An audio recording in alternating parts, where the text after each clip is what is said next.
Welcome to my summer classes. बच्चों, जैसा कि पिछली क्लास में हमने देखा है एम्पेयर सर्किटल लॉ क्या होता है, आज हम उससे आगे थोड़ा सा समझना चाहेंगे एम्पेयर सर्किटल लॉ के एप्लीकेशन में सोलेनॉइड और टॉरॉइड को। तो बच्चों, सोलेनॉइड क्या है, टॉरॉइड क्या है, आज का टॉपिक रहेगा।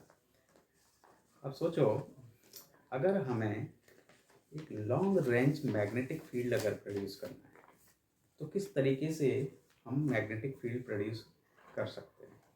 तो सोलेनॉइड भी एक ऐसी डिवाइस है जो यूनिफॉर्म मैग्नेटिक फील्ड प्रोड्यूस करने के काम आती है। तो बच्चों, ये क्या है सोलेनॉइड, वो मैं आपको समझाता हूँ। तो जो सोलेनॉइड, तो बेसिक आइडिया सोलेनॉइड के विषय में जो बेसिक दिमाग में रखना है, ये सोलेनॉइड है क्या। तो बच्चों, सोलेनॉइड एक कॉइल है जिसकी एक लेंथ होती है, इनफाइनाइट लेंथ भी हो सकती है। उसको अगर हम यूनिफॉर्म मैग्नेटिक फील्ड प्रोड्यूस करने के काम में लेते हैं तो किस तरीके से उस कॉइल को हम किसी सॉलिड, कोई सिलेंडर ले लेते हैं, वो किसी सॉलिड मटेरियल का बना होता है, हॉलो सिलेंडर, और वो सॉलिड भी हो सकता है।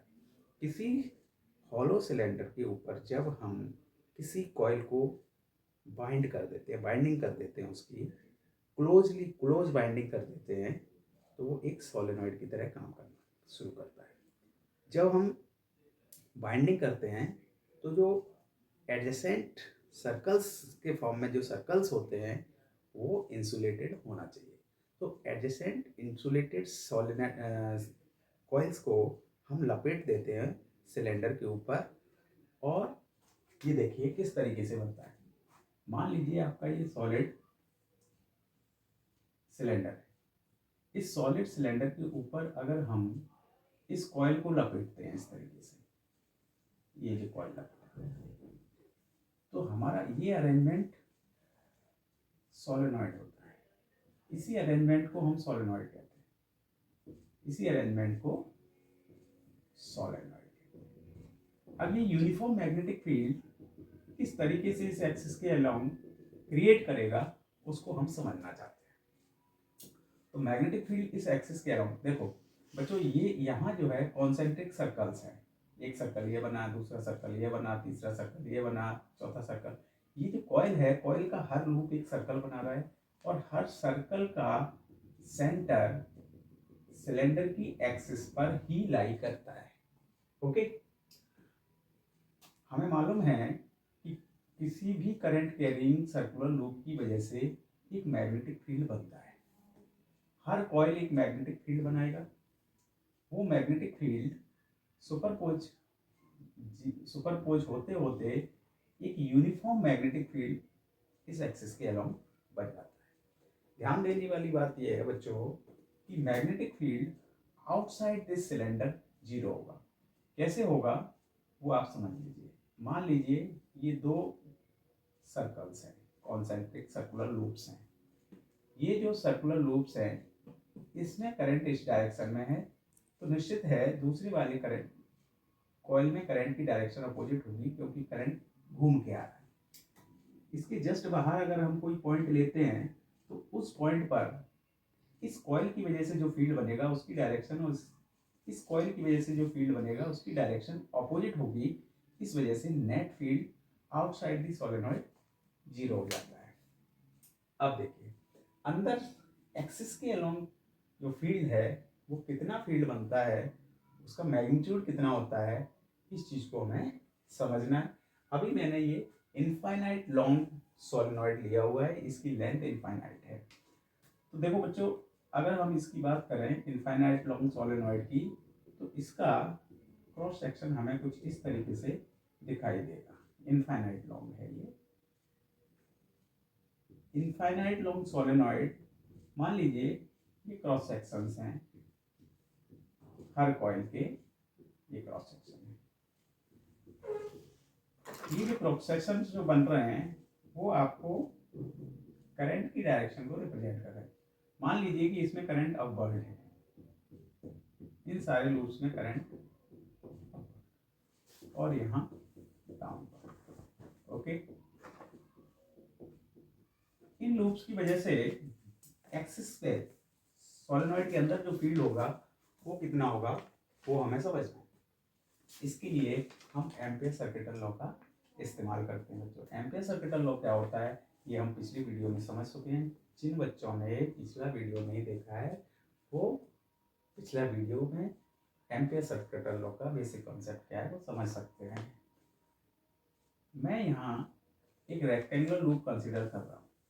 ये ABCD एक रेक्टेंगुलर लूप है। कुछ पार्ट इसका बाहर है कुछ अंदर है जैसा कि फिगर में दिख रहा है। मान लीजिए A से B तक की लेंथ L है और B से C तक की जो लेंथ है वो B है। ये लेंथ हो गई।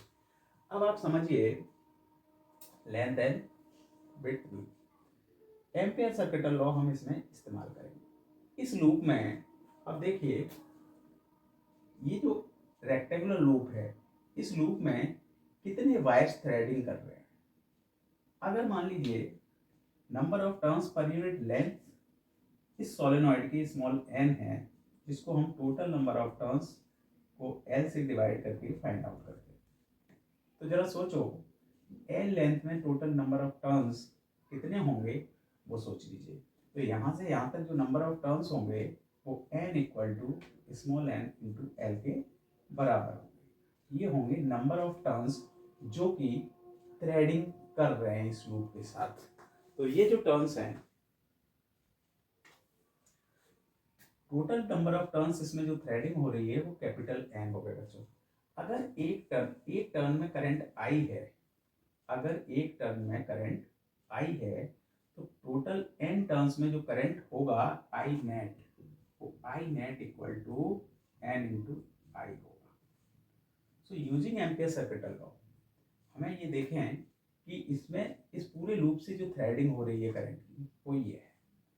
तो according to ampere circuital law close integral of magnetic field will equals to mu naught times net current. Okay बच्चों ये समझते हैं। तो ये मैग्नेटिक फील्ड है वो A से B तक, B से C तक, C से D तक, D से A तक डिफरेंट होगा। इसलिए हम इसको 4 पार्ट्स में स्प्लिट कर लेते हैं। From A to B, B dot DL, from B to C, B dot dl, from C to D, B dot dl, and from D to A, B dot dl। ये सोचो इसी expression को हमने ये लिखा which will be equal to mu naught times total current I net। okay, now B dot dl magnetic field A to B। here the direction of magnetic field will be from A to B। so the length angle between B and DL is 0 from A to B and length will be small l। so integration of B dot DL A to B plus now from B to C। from B to C the direction of magnetic field is in this direction and the direction of length is this, so theta is 90 degree here। so the dot product of B dot DL will be 0। outside this solenoid from C to D magnetic field B is 0 as we have discussed earlier, and from D to A again B and DL are perpendicular, so the field will be 0, so you will have mu naught I net expression। so closed integral of B dot DL will become B dot DL equals to mu naught times net current is, this one is the net current, n into I। what is n? N is small n into L into Ni। so B dot DL equal to this one। here B is constant, uniform magnetic field is there inside the solenoid, B is constant। तो जो expression मिला A to B B dot DL equal to mu naught times total current that is NL into Here B is constant, integrating dl, dl is length L only, mu naught n Li. Cancel out L, so B will be mu naught Ni. It is the magnetic field, uniform magnetic field inside infinite long solenoid. बच्चों ध्यान रखना, ये जो magnetic field है infinite long solenoid के लिए, अगर इसकी लेंथ फाइनाइट होती है बच्चों, इनफाइनाइट ना होकर फाइनाइट लेंथ होती है, तो हम क्या करते हैं, सपोज ये सोलेनॉइड है, इसकी लेंथ फाइनाइट है, इसकी एक्सिस पर किसी पॉइंट पर हम फील्ड देखना चाहते हैं, मान लीजिए ये पी पॉइंट है जहाँ हमें फील्ड चाहिए, तो हम ये जो इनिशियल सर्कुलर क्रॉस सेक्शन है उससे एंगल बनाते हैं एक्सिस के साथ, मान लो वो θ1 है, और फाइनल जो सर्कुलर क्रॉस सेक्शन है उसका एंगल θ2 है। तो जो मैग्नेटिक फील्ड होता है इस पी पॉइंट पर, वो field Bp equals to mu not Ni upon 2 cos θ1 minus cos θ2 होता है। ये एक्सप्रेशन आपको याद होना चाहिए। ओके, अब इसी एक्सप्रेशन से हम इनफाइनाइट लॉन्ग के लिए भी मैग्नेटिक फील्ड निकाल सकते हैं। फॉर इनफाइनाइट लॉन्ग, और इनफाइनाइट लॉन्ग, और infinite long solenoid, θ1 will equals to, it will come to infinite, that is θ1 will equal to 0 and θ2 equals to this one 180 degree. So cos 0 is 1 and cos 180 is minus 1. Finally, magnetic field at point B will become mu naught Ni upon 2 cos 0 1 minus 1, so plus 2 it will cancel out, Bp will equals to mu naught Ni, same expression when it will become infinite long. If it is not infinite long, it is of finite length, then it is the expression for the magnetic field at this point. Suppose you want to find the magnetic field at this point, at the end of the solenoid. So at the end of the solenoid,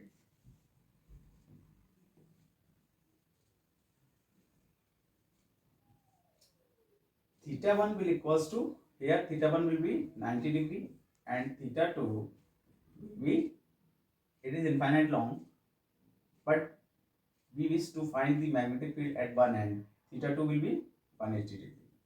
So net magnetic field will become V equals to mu naught Ni divided by 2. So at the end of the solenoid, magnetic field is mu naught Ni upon 2. बच्चों, magnetic field at the end is this. If the length of this solenoid is L, then what will be the graph between magnetic field and distance? So the graph between magnetic field and distance from the axis of the solenoid, center of the axis, this is the center. So we have to take distance both side, Ly to this side and Ly to this side.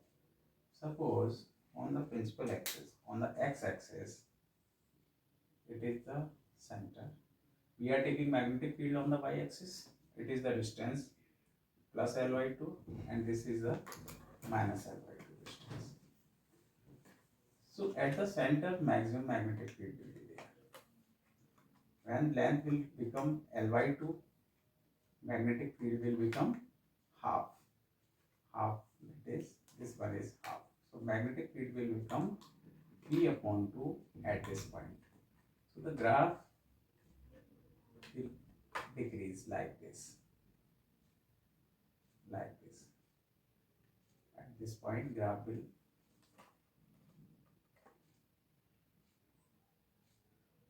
like this, and outside this, magnetic field will decrease like this. So it will be the graph between magnetic field and distance towards the end of the solenoid. So these are the formulas for the magnetic field inside the solenoid, outside the magnetic field is 0. On the axis magnetic field is mu naught upon mu naught Ni, and at the end of the solenoid it will be mu naught Ni upon 2, and for the finite length of the solenoid it will be mu naught Ni upon 2 cos theta 1 minus cos theta 2. So you have to learn this formula because there is no derivation for this one. Okay, now what is toroid? Suppose a cylinder is made in the circular form like this. This arrangement is the toroid. Here the magnetic field along the axis will be uniform, and if the number of turns per unit length small n equals to L upon CR, if inner radius is R1 and outer radius is R2, then mean radius of this solenoid that is along the axis R mean will equals to R1 plus R2 divided by 2. So the number of turns per unit length is 2 pi R mean. Number of turns per unit length, we can find number of turns per unit length by using this formula. Okay, so we will take R. So here magnetic field inside the solenoid D will be 0 and outside the solenoid will be 0. Along the axis magnetic field D will be mu naught Ni, and N can be calculated by using capital N divided by 2 pi R. This is all about solenoid and toroid. In next video, we will discuss the questions asked in NEET exam, asked in board exam, asked in IIT JEE exam.